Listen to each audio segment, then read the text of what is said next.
Hello दोस्तों, यथार्थ Hindi education classes में आप सभी का स्वागत है। आज की क्लास में हम पढ़ेंगे हिंदी साहित्य के आदिकाल से संबंधित कुछ इम्पोर्टेंट प्रश्न। 45 तक के प्रश्न हमने कल की क्लास में किए थे, तो उससे आगे आज देखेंगे। चलिए स्टार्ट करते हैं क्लास को। ये क्लास आपकी हिंदी टीजीटी, पीजीटी, नेट आदि सभी परीक्षाओं के लिए काफ़ी इम्पोर्टेंट है और यथार्थ हिंदी एजुकेशन क्लासेस में आपको कोर्स के अनुसार ही क्लासेस करवाई जाएंगी, जिसमें कि एनसीईआरटी की क्लासेस भी काफ़ी इंपॉर्टेंट रहती है, क्योंकि एनसीईआरटी बेस पर आधारित क्वेश्चन भी वहाँ पर आते हैं टीजीटी, पीजीटी आदि क्लासेस में। तो उसी के आधार पर हम कक्षाएं लेंगे। कल हमने हरिवंश राय बच्चन जी के जीवन परिचय के बारे में इसके अंतर्गत पढ़ा था, जो कि एनसीईआरटी के बेस पर ही आधारित है और एक क्लास जीवन परिचय से संबंधित भी रहेगी। उसके अतिरिक्त आदिकाल और आदिकाल से संबंधित कुछ क्लासेस हम काल के अनुसार की करेंगे, जैसे आदिकाल, फिर उसके बाद भक्तिकाल, इस प्रकार। और कुछ एक क्लास हम ऐसे लेंगे जिसमें कि बहुविकल्पी प्रश्न होंगे अलग अलग कालों से। ठीक है, हिंदी साहित्य के अलग अलग कहानी, उपन्यास आदि से इस टाइप से होंगी। तो चलिए आज की क्लास को स्टार्ट करते हैं। पहला प्रश्न है, आचार्य रामचंद्र शुक्ल वीरगाथा काल का नामकरण कितनी रचनाओं के आधार पर करते हैं? आपको बताना है कि रामचंद्र शुक्ल जी ने जो वीरगाथा काल का नामकरण किया है वह कितनी रचनाओं के आधार पर किया है, क्योंकि इन्होंने कुछ रचनाओं को आधार बनाकर वीरगाथा काल नाम दिया है। तो वह कितनी रचनाएं हैं जिनके आधार पर इन्होंने यह नाम दिया है, बताना है आपको। तो इसके लिए जो राइट आंसर होता है वो देख लेते हैं। इसका जो राइट आंसर है वो ऑप्शन बी है, 12। इन्होंने 12 रचनाओं के आधार पर वीरगाथा काल का नामकरण किया है। रामचंद्र शुक्ल जी ने 12 रचनाओं के आधार पर वीरगाथा काल का नामकरण किया है। अगला प्रश्न है, जीव दया रास किसकी रचना है? आपको बताना है जो रचना जीव दया रास है यह किसकी रचना है। ऑप्शन आपको दिए गए हैं। ऑप्शन में है जिनधर्म सूरी, विजय सेन सूरी, नरोत्तम और आशगु। तो बताना है कि जीव दया रास इनमें से किसकी रचना है। इसके लिए राइट आंसर होता है ऑप्शन डी, आस्कू। जीव दया रास जो है वह आस्कू की रचना है। अगला प्रश्न देखते हैं। अगला प्रश्न है, विद्यापति की कुल कितनी रचनाएं हैं? आपको बताना है कि जो प्रसिद्ध कवि विद्यापति हैं, विद्यापति जिन्हें कि मैथिल कोकिल भी कहा जाता है, इनकी कुल रचनाओं की संख्या बतानी है। इनके द्वारा कुल कितनी रचनाएं लिखी गई? ऑप्शन है 18, 15, 12 और 16। ठीक है, तो इनमें से बताना है कौन सा राइट आंसर होगा। इसके लिए राइट आंसर है ऑप्शन डी, 16। ठीक है, विद्यापति की कुल रचनाएं कितनी थी? 16 रचनाएं विद्यापति की थी। अगला प्रश्न है, विशाल हृदय के सूफी अमीर खुसरो शीर्षक ग्रंथ किसने लिखा है? आपके बताना है यह ग्रंथ विशाल हृदय के सूफी अमीर खुसरो, विशाल हृदय के सूफी अमीर खुसरो शीर्षक ग्रंथ किसने लिखा है, किसके द्वारा यह ग्रंथ लिखा गया है। ऑप्शन है सुमन राजे, पीताम्बर दत्त बड़थवाल, सरला शुक्ल या फिर नगेंद्र। इनमें से किसके द्वारा यह ग्रंथ लिखा गया है, राइट आंसर बताना है। और इसके लिए राइट आंसर होता है ऑप्शन सी, सरला शुक्ल। ऑप्शन सी, सरला शुक्ल। विशाल हृदय के सूफी अमीर खुसरो, यह ग्रंथ सरला शुक्ल के द्वारा लिखा गया है। अगला प्रश्न है, हालाते ए कन्हैया किसकी रचना है? हालाते ए कन्हैया किसकी रचना है? ऑप्शन है अमीर खुसरो, विद्यापति, गणपति मिश्र, इनमें से कोई नहीं। तो हालाते ए कन्हैया के लेखक का नाम आपको बताना है और जो इसके लिए राइट आंसर होता है वह है ऑप्शन ए, अमीर खुसरो। प्रसिद्ध लेखक अमीर खुसरो के द्वारा हालाते ए कन्हैया रचना लिखी गई है। अगला प्रश्न है, अमीर खुसरो का जन्म किस जिले में हुआ था? आपको बताना है कि अमीर खुसरो का जन्म है किस जिले में हुआ था। ऑप्शन है बरेली, गाजियाबाद, जौनपुर और एटा। इनमें से किस जिले में अमीर खुसरो का जन्म हुआ था? इसके लिए राइट आंसर है ऑप्शन डी, एटा। एटा जिले में अमीर खुसरो का जन्म हुआ था। अगला प्रश्न है, अमीर खुसरो का जन्म वर्ष है। आपको अमीर खुसरो का जन्म वर्ष बताना है कि इनमें से कौन सा है जो कि अमीर खुसरो का जन्म वर्ष है। 1244 ईस्वी, 1215 ईस्वी, 1254 ईस्वी और 1212 ईस्वी। इनमें से कौन सा राइट आंसर होगा कि अमीर खुसरो का जन्म वर्ष कौन सा है? तो इसके लिए राइट आंसर है ऑप्शन सी, 1254 ईस्वी। जो अमीर खुसरो का जन्म वर्ष है वह 1254 ईस्वी है। अमीर खुसरो का जन्म वर्ष 1254 ईस्वी है, 1254 ईस्वी। अगला प्रश्न है, एक नार पिया को भानी तन वाको सगरा ज्यों पानी। यह पंक्ति किसकी है? आपको बताना है। ये जो पंक्ति दी गई है, एक नार पिया को भानी, तन वाका ज्यों का तन वाको सगरा ज्यों पानी। यह पंक्ति किसके द्वारा लिखी गई है? इस पंक्ति के लेखक का नाम बताना है। ऑप्शन है विद्यापति, जगनिक, अमीर खुसरो, इनमें से कोई नहीं। तो राइट आंसर आपको बताना है और इसके लिए जो राइट आंसर होता है वह है ऑप्शन सी, अमीर खुसरो। यह पंक्ति अमीर खुसरो के द्वारा लिखी गई है। अगला प्रश्न है, उक्ति व्यक्ति प्रकरण रचना की भाषा क्या है? आपको बताना है कि जो रचना है उक्ति व्यक्ति प्रकरण, इसकी भाषा का बताना है कि इसमें कौन सी भाषा का प्रयोग किया गया है। मैथिली है, अवधी है, राजस्थानी है या फिर मराठी है। तो उक्ति व्यक्ति प्रकरण की भाषा का नाम बताना है आपको कि कौन सी भाषा इसमें प्रयुक्त की गई है। इसके लिए राइट आंसर होता है ऑप्शन बी, अवधी। उक्ति व्यक्ति प्रकरण की जो भाषा है वह कौन सी है? अवधी भाषा है। अगला प्रश्न है, निम्न में से किस रचना की भाषा संस्कृत है? आपको बताना है कि इनमें से कौन सी रचना है जिसकी की भाषा संस्कृत है। संस्कृत भाषा की रचना का नाम बताना है। कीर्तिलता है, कीर्ति पताका है, पुरुष परीक्षा है या फिर पदावली है। तो राइट आंसर बताना है। इसमें से राइट आंसर क्या होगा? कौन सी भाषा है जो कि संस्कृत भाषा की है? इसके लिए राइट आंसर होता है ऑप्शन सी, पुरुष परीक्षा। जो पुरुष परीक्षा रचना है विद्यापति की, यह किस भाषा में लिखी गई है? संस्कृत भाषा में। और ये सभी रचनाएं विद्यापति जी की हैं। तो इसमें जो पुरुष परीक्षा भाषा है वह पुरुष परीक्षा जो रचना है वह संस्कृत भाषा की रचना है। अगला प्रश्न है, कौन विद्यापति के पदों को गाते गाते भाव विभोर होकर मूर्छित हो जाते थे? कौन विद्यापति के पदों को गाते गाते भाव विभोर होकर मूर्छित हो जाते थे? बताना है। ऑप्शन है चैतन्य महाप्रभु, वल्लभाचार्य, विठलनाथ या नरेंद्र स्वामी। और इसके लिए राइट आंसर होता है ऑप्शन ए, चैतन्य महाप्रभु। अगला प्रश्न है, किसने विद्यापति को अपरूप का कवि कहा है? आपको बताना है कि विद्यापति को किसने अपरूप का कवि कहा है। क्या कहा है? अपरूप का कवि। ऑप्शन दिए गए हैं बच्चन सिंह, राम कुमार वर्मा, नामवर सिंह या डॉक्टर नगेंद्र। तो अपरूप का कवि विद्यापति को किसके द्वारा कहा गया है? इसके लिए राइट आंसर होता है ऑप्शन ए, बच्चन सिंह। बच्चन सिंह के द्वारा विद्यापति को अपरूप का कवि कहा गया है।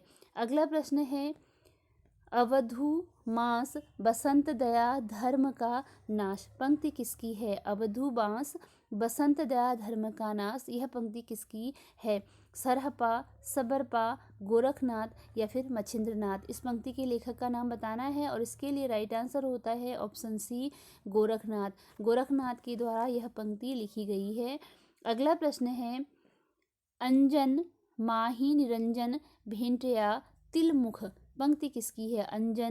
अंजन माही निरंजन भेंटिया तिलमुख पंक्ति किसकी है? ऑप्शन है जोइंदू, स्वयंभू, सरहपा, गोरखनाथ। यह पंक्ति किसके द्वारा कही गई है यह आपको बताना है।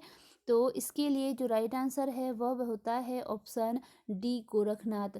यह पंक्ति गोरखनाथ की है। अंजन माही निरंजन भेंटिया तिल मुख, यह पंक्ति है गोरखनाथ की। अगला प्रश्न है, नाद न बिंदु न रवि न शशि मंडल। नाद न बिंदु न रवि न शशि मंडल पंक्ति किसकी है? पंक्ति है नाद न बिंदु न रवि न शशि मंडल, किसकी है? सरहपा, सबरपा, चंद्रप्रदायी या जोइंदू। तो इस पंक्ति के लेखक का नाम क्या है?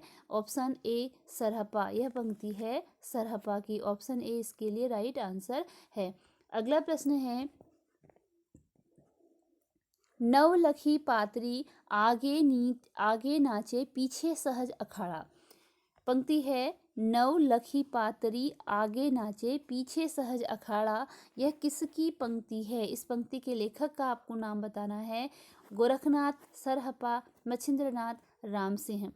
तो इसके लिए राइट आंसर देखते हैं। राइट आंसर है ऑप्शन ए, गोरखनाथ। यह पंक्ति किसकी है? गोरखनाथ की पंक्ति है। नवलखी पातरी आगे नीचे पीछे सहज अखाड़ा, आगे नाचे पीछे सहज अखाड़ा। अगला जो क्वेश्चन है वह है, जही मन पवन जहि मन पवन न संचरण, रवि शशि नाई प्रवेश। जहि मन पवन न संचरण, रवि शशि नाई प्रवेश। यह पंक्ति किसकी है? इस पंक्ति के लेखक का नाम बताना है। देवसेन है, सबरपा है, रोड़ा है या फिर सरहपा है। तो इस पंक्ति के लेखक का नाम आपको बताना है। जहि मन पवन न संचरण, रवि शशि नाई प्रवेश। तो इस पंक्ति के लेखक का आपको नाम बताना है और इसके लिए राइट आंसर होता है ऑप्शन डी सरहपा। यह पंक्ति सरहपा के द्वारा लिखी गई पंक्ति है। अगला प्रश्न है, घोर अंधारी चंद जिभी उज्जोव करई। पंक्ति है, घोर अंधारी चंद जिभी उज्जोव करई। किसकी पंक्ति है? सबरपा की, सरहपा की, गोरखनाथ की या फिर अमीर खुसरो की। इस पंक्ति के लेखक का नाम बताना है और राइट आंसर है ऑप्शन बी सरहपा। घोर अंधारी चंद जिभी उज्जोव करई, यह पंक्ति सरहपा के द्वारा लिखी गई पंक्ति है। अगला प्रश्न है, शिकारनामा के लेखक कौन हैं? शिकारनामा के लेखक कौन हैं? आपको बताना है कि जो शिकारनामा रचना है इसके लेखक कौन हैं। ऑप्शन है हरप्रसाद शास्त्री, ख्वाजा बंदा नवाज, गेशुदराय, ख्वाजा बंदा नवाज गेसुदराज। ये सारा एक साथ है। अगला सी है रहमान, डी है विद्यापति। तो शिकारनामा के लेखक का नाम बताना है और इसके लिए राइट आंसर होता है ऑप्शन बी ख्वाजा बंदा नवाज। ठीक है, ऑप्शन बी इसके लिए राइट आंसर होता है। अगला प्रश्न है, सिद्ध साहित्य का सर्वप्रथम संपादन किसने किया? जो सिद्ध साहित्य है इसका सबसे पहले संपादन किसके द्वारा किया गया, यह आपको बताना है। ऑप्शन है हरप्रसाद शास्त्री, प्रबोध चंद्र बागाची, बेंडल या ग्राउज। इनमें से किसके द्वारा सिद्ध साहित्य का सर्वप्रथम संपादन किया गया? इसके लिए राइट आंसर होता है ऑप्शन सी बेंडल। बेंडल जो थे इनके द्वारा सबसे पहले, ये पाश्चात्य विद्वान थे। जो बेंडल थे ये कौन थे? पाश्चात्य विद्वान। ये एक पाश्चात्य विद्वान थे। तो इनके द्वारा सबसे पहले सिद्ध साहित्य का संपादन किया गया था। अगला प्रश्न है अमीर खुसरो को हिंदवी रचना किस अमीर खुसरो की हिंदवी रचना किस नाम से प्रकाशित हुई? अमीर खुसरो की जो रचना थी हिंदवी, ठीक है, इसका आपको बताना है कि यह किस नाम से प्रकाशित हुई थी। ऑप्शन है जवाहरे खुशरवी, हीरे खुशरवी, मोती खुशरवी या चंद्र खुशरवी। तो इसके लिए जो राइट आंसर बनता है वह ऑप्शन ए है जवाहरे खुशरवी। अमीर खुसरो की जो रचना हिंदवी थी यह जवाहरे खुशरवी नाम से प्रकाशित हुई थी। अगला प्रश्न है, जो जिम भाषण भाषियऊ सो मई कहियऊ शारू। पंक्ति किसकी है? पंक्ति है, जो जिम भाषण भाषियऊ सो मई कहियऊ शारू। यह पंक्ति किसकी है? किसके द्वारा यह पंक्ति लिखी गई है? ऑप्शन है हेमचंद्र, पुष्पदंत, देवसेन या स्वयंभू। तो यह पंक्ति के लेखक बताने हैं आपको। जो जिम भाषण भाषियऊ सो मई कहियऊ शारू, यह पंक्ति किसकी है? इसके लिए राइट आंसर है ऑप्शन सी देवसेन। यह पंक्ति है देवसेन की। ऑप्शन सी इसके लिए राइट आंसर है। अगला प्रश्न है, किसने स्वयं को षट भाषा, पुराण और कुरान का ज्ञाता होने का दावा किया है? आपको यह बताना है कि किसने, कौन इसमें से कवि हैं जिन्होंने स्वयं को षट भाषा, पुराण और कुरान का ज्ञाता होने का दावा किया है? ऑप्शन है विद्यापति, अमीर खुसरो, चंद्रबरदाई या जगनिक। इनमें से किसके द्वारा यह दावा किया गया है? तो इसके लिए राइट आंसर है ऑप्शन ए विद्यापति। विद्यापति के द्वारा क्या दावा किया गया है? स्वयं को षट भाषा, पुराण, कुरान का ज्ञाता होने का दावा किया गया है। ऑप्शन ए राइट आंसर है विद्यापति। अगला प्रश्न है, मिराजुल आस्कीन किसकी रचना है? जो रचना है मिराजुल आस्कीन, यह किसके द्वारा लिखी गई है? ऑप्शन है अमीर खुसरो, ख्वाजा बंदा नवाज, विद्यापति, अब्दुल रहमान। तो मिराजुल आस्कीन के लेखक का नाम बताना है और इसके लिए राइट आंसर होता है ऑप्शन बी ख्वाजा बंदा नवाज, यह रचना ख्वाजा बंदा नवाज की है। ऑप्शन बी इसके लिए राइट आंसर है। अगला प्रश्न है, पृथ्वीराज रासो में कुल कितने संस्करण हैं? पृथ्वीराज रासो में कुल कितने संस्करण हैं? पृथ्वीराज रासो के संस्करण का नाम बताना है। ऑप्शन में है 3, 4, 5 या फिर 6। तो इसमें कुल संस्करण के नेम बताने हैं, कितने संस्करण हैं। इसके लिए राइट आंसर होता है ऑप्शन बी 4। पृथ्वीराज रासो के कुल 4 संस्करण हैं, जिनमें से कि बृहद संस्करण आता है, फिर मध्यम संस्करण आता है, फिर लघु संस्करण आता है और अंतिम संस्करण लघुतम संस्करण माना जाता है। ठीक है, इन्हीं संस्करणों के आधार पर अलग अलग विद्वानों ने पृथ्वीराज रासो को प्रमाणिक, अप्रमाणिक और अर्ध प्रमाणिक साबित किया है। तो इसके कुल संस्करण 4 हैं। अगला प्रश्न है, पृथ्वीराज रासो को अर्ध प्रमाणिक मानने वाले विद्वान नहीं हैं। अब कुछ विद्वानों के नाम दिए गए हैं और आपको बताना है कि इनमें से किस विद्वान के द्वारा पृथ्वीराज रासो को अर्ध प्रमाणिक नहीं माना गया है। मीन्स कि किसी एक ने अर्ध प्रमाणिक नहीं माना है और जो बाकी के 3 हैं उन्होंने इसे अर्ध प्रमाणिक माना है। तो इसके लिए राइट आंसर है ऑप्शन डी मोतीलाल मुनारिया। मोतीलाल मुनारिया जो हैं, इन्होंने पृथ्वीराज रासो को क्या माना है? प्रमाणिक माना है। पृथ्वीराज रासो को इन्होंने प्रमाणिक माना है, मोतीलाल मुनारिया ने प्रमाणिक माना है। इसके अतिरिक्त जो अन्य लेखक हैं, इन्होंने इसे अर्ध प्रमाणिक माना है, यानी कि सुनीति कुमार चटर्जी, अगर चंद्र नाहटा और हजारी प्रसाद द्विवेदी पृथ्वीराज रासो को अर्ध प्रमाणिक मानते हैं। इन 3 लेखकों के द्वारा इसे अर्ध प्रमाणिक माना गया है और जो मोतीलाल मुनारिया हैं, इनके द्वारा इसको प्रमाणिक माना गया है। अगला प्रश्न है, चंद्रबरदाई को किसने छप्पयों का राजा कहा है? चंद्रबरदाई को किसने छप्पयों का राजा कहा है? चंद्रबरदाई को छप्पयों का राजा कहा गया है, किसके द्वारा कहा गया है, यह आपको बताना है। ऑप्शन है शिव सिंह सेंगर, नगेंद्र, बच्चन सिंह, भवानी प्रसाद मिश्र। तो इनमें से किसके द्वारा चंद्रबरदाई को छप्पयों का राजा कहा गया है? इसके लिए राइट आंसर ऑप्शन ए है, शिव सिंह सेंगर। शिव सिंह सेंगर के द्वारा पृथ्वीराज रासो चंद्रबरदाई को छप्पयों का राजा कहा गया है।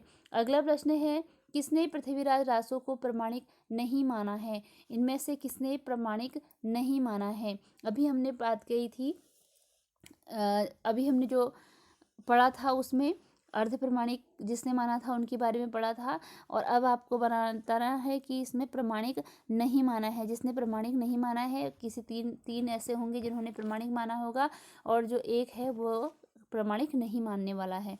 तो ऑप्शन में देखिए, ऑप्शन है मथुरा प्रसाद दीक्षित, मिश्र बंधु, मोहनलाल विष्णुलाल पांड्या और मुनि जिन विजय। इनमें से अब आपको बताना है किसने है जो प्रमाणिक नहीं माना है।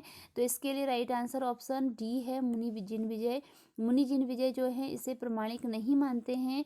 इसके अतिरिक्त मथुरा प्रसाद दीक्षित, मिश्र बंधु और मोहनलाल विष्णुलाल पांड्या के द्वारा इसे प्रमाणिक माना गया है। ठीक है, प्रमाणिक माना गया है। एक समूह ऐसा है जो प्रमाणिक मानता है, एक समूह ऐसा है जो अर्ध प्रमाणिक मानता है और एक समूह ऐसा है जो कि अप्रमाणिक मानता है। ठीक है, अगला प्रश्न है,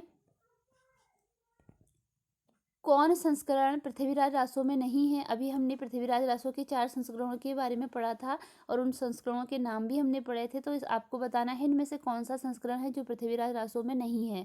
उच्चतम संस्करण, बृहद संस्करण, लघु संस्करण और लघुतम संस्करण। अब आप बताइए कि इनमें से कौन सा संस्करण है जो नहीं है।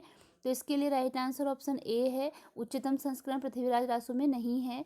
ठीक है, तो हमने क्या पढ़ा था? सबसे पहले बृहद संस्करण पढ़ा था, फिर उसके बाद आता है मध्यम संस्करण, दूसरा पढ़ा था हमने मध्यम संस्करण, फिर आता है लघु संस्करण तीसरा, और चौथा आता है लघुतम संस्करण। तो इस प्रकार उच्चतम संस्करण इसका आंसर नहीं है, नहीं में है। तो उच्चतम संस्करण इसका आंसर हो गया, क्योंकि हमको आंसर किस में देना है? नहीं में देना है, और उच्चतम संस्करण इसके अंतर्गत नहीं आता है। अगला प्रश्न है, राउल बेल में कितनी बोलियों का वर्णन मिलता है?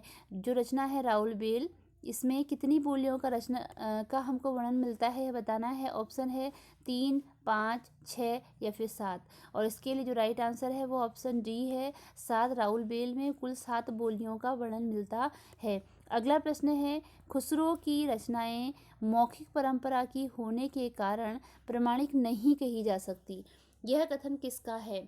आपको बताना है कि जो अमीर खुसरो हैं इनकी जो रचनाएं हैं वो मौखिक परंपरा की होने के कारण प्रमाणिक नहीं कही जा सकती। यह कथन किसके द्वारा कहा गया है? ऑप्शन है आचार्य रामचंद्र शुक्ल, मोहन अवस्थी, हजारी प्रसाद द्विवेदी, राम स्वरूप चतुर्वेदी। तो किसके द्वारा यह कथन कहा गया है बताना है, और इसके लिए राइट आंसर ऑप्शन बी है मोहन अवस्थी। मोहन अवस्थी का यह कथन है कि खुसरो की रचनाएं मौखिक परंपरा की होने के कारण प्रमाणिक नहीं कही जा सकती हैं। अगला प्रश्न है, किसने खुसरो की कविताओं को खुसरो की हिंदी कविता नाम से संकलित कराया? किसने खुसरो की कविताओं को, जो खुसरो की कुल कविताएं थी उनकी उन सारी कविताओं को खुसरो की हिंदी कविता नाम से किसने संकलित कराया, यह बताना है आपको। ऑप्शन है अमीर खुसरो, प्रबोध चंद्र, ब्रजरत्न दास या जैनेन्द्र कुमार। तो इसके लिए राइट आंसर बताना है, और जो राइट आंसर है वो ऑप्शन सी है ब्रजरत्न दास। ब्रजरत्न दास ने अमीर खुसरो की कविताओं को खुसरो की हिंदी कविता नाम से संकलित कराया। अगला प्रश्न है, किसने आदिकाल को अत्यधिक विरोधी और व्याघातों का युग कहा है? किसने आदिकाल को अत्यधिक विरोधी और व्याघातों का युग कहा है, क्योंकि आदिकाल का के अलग अलग नाम हैं, बहुत सारे विरोध एक के नाम का विरोध अगले ने किया है, सबने अलग अलग नाम दिए हैं, तो इसलिए इसे कहा गया है अत्यधिक विरोधों और व्याघातों का युग। किसने कहा? हजारी प्रसाद द्विवेदी, राम कुमार वर्मा, आचार्य शुक्ल या फिर नगेंद्र। और राइट आंसर है इसका ऑप्शन ए हजारी प्रसाद द्विवेदी। हजारी प्रसाद द्विवेदी के द्वारा आदिकाल को अत्यधिक विरोधी और व्याघातों का युग कहा गया है। अगला प्रश्न है, सर्वाधिक चरित काव्य किस साहित्य में लिखे गए हैं? आपको बताना है कि जो सबसे अधिक चरित काव्य थे वे किस साहित्य में लिखे गए?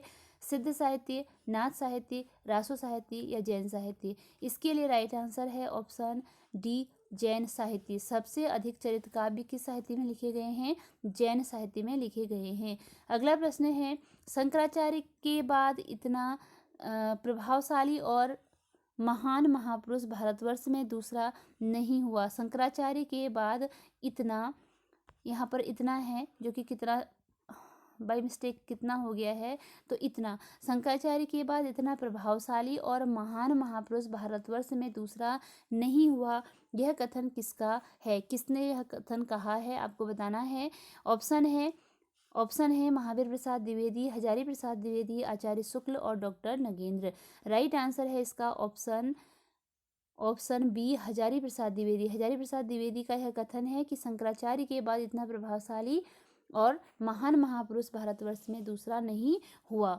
अगला प्रश्न है कि शंकराचार्य के बाद इतना प्रभावशाली और महान महापुरुष भारतवर्ष में दूसरा नहीं हुआ, हजारी प्रसाद द्विवेदी का यह कथन किसके संबंध में है?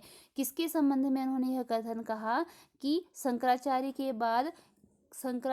बाद किसके बारे में उन्होंने कहा कि शंकराचार्य के बाद इतना प्रभावशाली और महान महापुरुष भारत में दूसरा नहीं हुआ, यह बताना है आपको उन्होंने किसके बारे में कहा। तो इसके लिए राइट आंसर होता है ऑप्शन ए गोरखनाथ। गोरखनाथ के विषय में हजारी प्रसाद द्विवेदी ने यह कथन कहा कि शंकराचार्य के बाद कौन हुए थे इतने प्रभावशाली और महान महापुरुष? गोरखनाथ हुए थे। अगला प्रश्न है, क्राआ तरुवर पंच विडाल पंक्ति किसकी है? आपको बताना है पंक्ति क्राआ तरुवर पंच विडाल, यह पंक्ति किसकी है? सरहपा की, सबरपा की, लुईपा की या फिर गोरखनाथ की।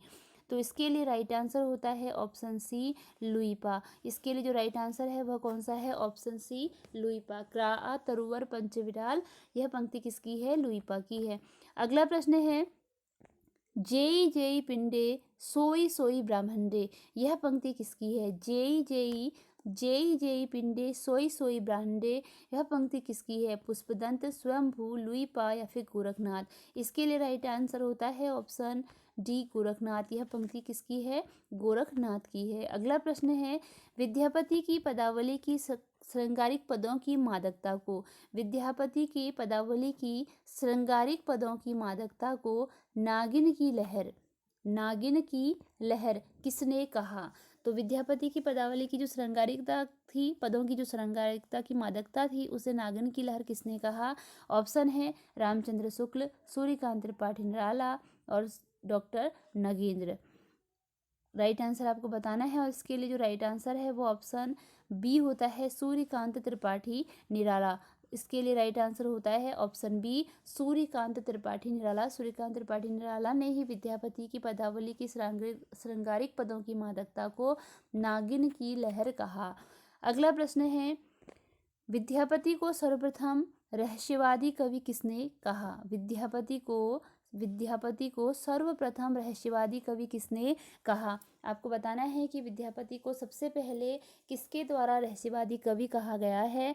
ऑप्शन में है बच्चन सिंह, निराला, शिव सिंह सेंगर, जॉर्ज ग्रियर्सन। तो विद्यापति को सबसे पहले रहस्यवादी कवि किसके द्वारा कहा गया? इसके लिए राइट आंसर है option D George Grierson. George Grierson ने विद्यापति को सबसे पहले रहस्यवादी कवि कहा। अगला प्रश्न है, निम्न में कौन सी उपाधि विद्यापति से संबंधित नहीं है? कौन सी उपाधि है जो कि विद्यापति से संबंधित उपाधि नहीं है? कवि रंजन, लेखक कवि, लेखन कवि, अभिनव जयदेव या कवि रोचक।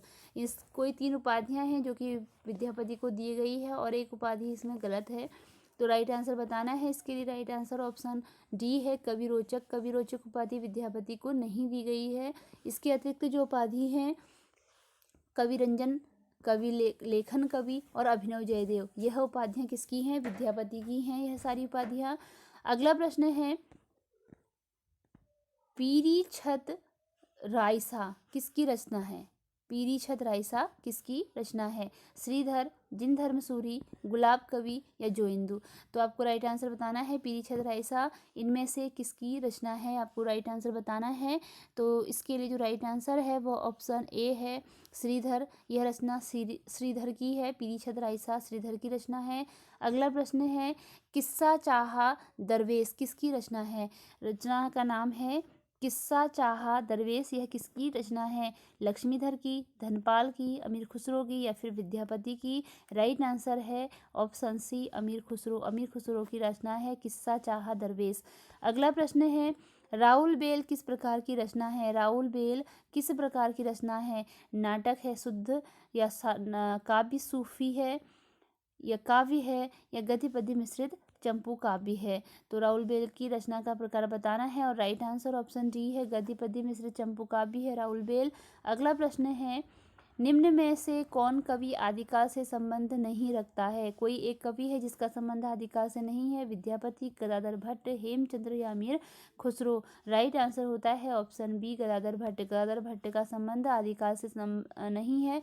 विद्यापति आदिकाल के कवि हैं, हेमचंद्र आदिकाल के कवि हैं और अमीर खुसरो आदिकाल के कवि हैं। राइट आंसर होता है ऑप्शन बी गदाधर भट्ट।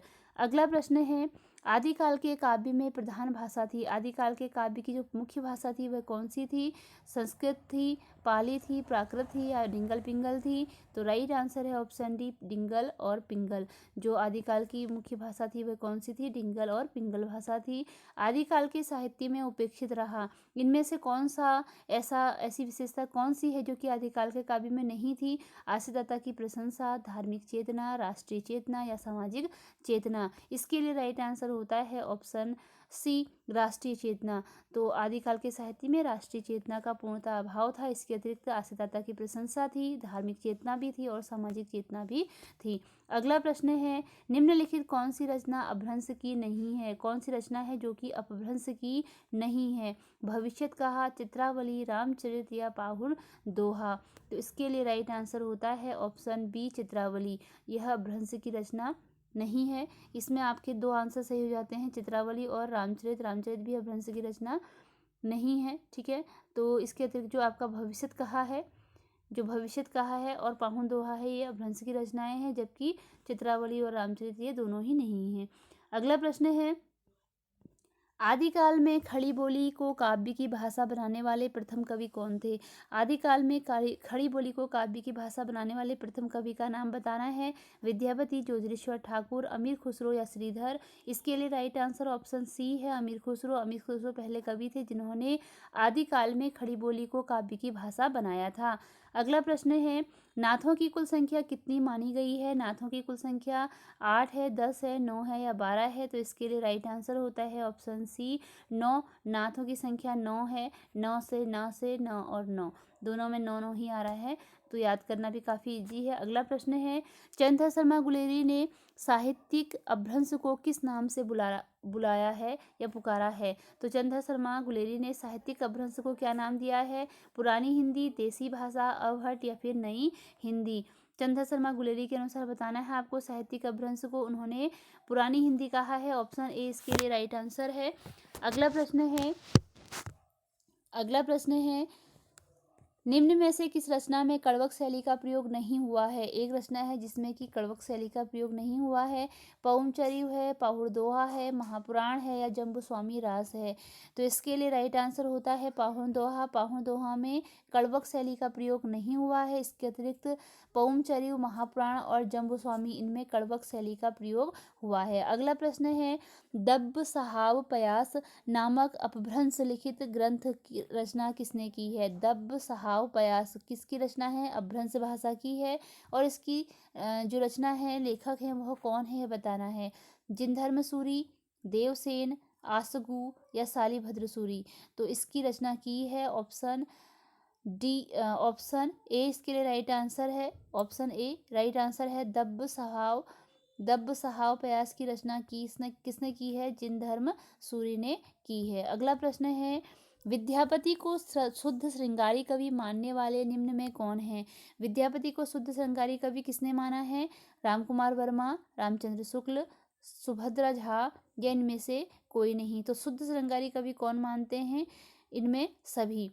आपको राइट आंसर बताना है और राइट आंसर है सभी ने इन्हें शुद्ध श्रृंगारी कवि माना है। रामकुमार वर्मा ने भी, रामचंद्र शुक्ल जी ने भी और सुभद्र झा ने भी। अगला प्रश्न है, कीर्तिलता को विद्यापति ने क्या कहा है? तो विद्यापति ने कीर्तिलता को क्या कहा है बताना है। प्राण कहानी, जैव कहानी, पुरुष कहानी या नर कहानी? इसके लिए राइट आंसर है ऑप्शन सी, पुरुष कहानी। कीर्तिलता को विद्यापति ने पुरुष कहानी कहा है। अगला प्रश्न है, कीर्तिलता कितने पल्लवों में विभक्त है? जो रचना कीर्तिलता है यह कितने पल्लवों में विभक्त है? आपको बताना है पल्लवों में, कितने पल्लवों में विभक्त है? 2, 3, 4 या 5? ये पल्लव क्या है? जैसे कभी कभी यह भी पूछा जाता है कि कीर्तिलता के जो भाग थे उनको क्या कहा जाता था? खंड कहा जाता था, पल्लव कहा जाता था या प्रकरण कहा जाता था। तो कीर्तिलता के भागों को क्या कहा गया है? पल्लव। और किसी चीज़ में कहीं जैसे रामचंद्रिका की बात करें तो उसके भागों को प्रकाश कहा गया है। ठीक है, उसके भागों को केशव चंद्र ने क्या कहा है? प्रकाश कहा है, प्रकाश नाम से पुकारा है। तो कीर्तिलता के जो भाग हैं उन्हें पल्लव कहा गया है। ठीक है, जैसे रामचरितमानस की अगर हम बात करें तो उसमें क्या कहा गया है? खंड कहा गया है। तो सबके द्वारा अलग अलग नाम दिए गए हैं। अभी कीर्तिलता में जो कहा गया है पल्लव कहा गया है। और कितने पल्लव थे यह आपको बताना है। इसके लिए राइट आंसर ऑप्शन सी है, 4। कीर्तिलता में पल्लवों की संख्या 4 थी। अगला प्रश्न है, कीर्तिलता किस प्रकार का काव्य है? कीर्तिलता किस प्रकार का काव्य है बताना है। चरित काव्य है, नाटक है, कहानी है या इनमें से कोई नहीं? और इसके लिए राइट आंसर ऑप्शन ए होता है, चरित काव्य। कीर्तिलता जो है वह एक चरित काव्य है। इसी के साथ हमारी क्लास यहीं पर एंड होती है। अगर आपको क्वेश्चन यूजफुल लगे हों तो वीडियो को लाइक, शेयर और चैनल को सब्सक्राइब जरूर कीजिएगा। मिलते हैं अगली क्लास में, अगली वीडियो में कुछ नए प्रश्नों के साथ।